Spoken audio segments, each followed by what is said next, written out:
The man was sawing a wooden stake when he accidentally disturbed a swarm of bees. He swung his chainsaw and ran away. Some high school students on a tour saw him and thought he was a chainsaw killer. When the students heard this, they quickly ran to escape. The boy and the man were running on the same path. One was avoiding being chased, while the other was avoiding the bees. Soon, the boy realized the man was not chasing him. The man also looked at the boy with confusion. But in the next moment, the boy was pierced by a tree branch. This strange death happened without him ever knowing that the man was only trying to avoid the bees. In the end, the man, covered in bee stings, went home. He told his friend what had just happened. He said the students seemed not very smart. Meanwhile, some of the running students arrived at the scene where their friend had died. They thought this was a warning left by the killer. Feeling angry, the students planned to split up and take revenge for their friend. On the other side, the man put all the tree branches into a wood chipper to stop them from hurting anyone again. By chance, the students seeking revenge saw this. Remembering their friend's death, one boy took out a small knife and rushed forward, but he accidentally fell into the wood chipper. The man was scared and tried to pull him out. A nearby girl saw this and thought another student had been killed by the chainsaw killer. When the man pulled the boy out,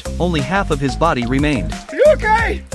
Meanwhile, the man's friend was digging a hole to build a toilet. Some students hiding far away saw this. They thought the hole was for burying them. One student could not hold back and ran out. On the way, he tripped on a rock and fell into the hole. A wooden stick pierced his body. This scared the people in the hole. Later, the friend carried the injured girl inside. At that moment, the man came back. Inside the house, he asked his friend if today was some important holiday because 2 students had already died. The friend said he had seen it with his own eyes. After talking, the man decided that these students all had mental problems. He planned to put away all the sharp objects inside the house. Then the friend said they did not even spare their own friends. The man felt afraid. If so, then they too were not safe either. The friend wanted to call the police, but the man stopped him. There were bodies everywhere, and both of them had blood on their clothes. If the police saw them, they would not be able to explain. Unbeknownst to them, the students had already called the police earlier. When the two were dragging the bodies, a police car arrived. When the officers got out, the friend quickly told them that they had just bought a vacation cabin but met these crazy people. The police thought they were lying. One officer put his hand on his waist and ordered the 2 men to come inside for questioning. Inside, the police officer tried to look cool. Suddenly, a wooden post fell and hit him. The post was full of nails. The officer, bleeding badly, ran to his car to call for help. But before he could say much,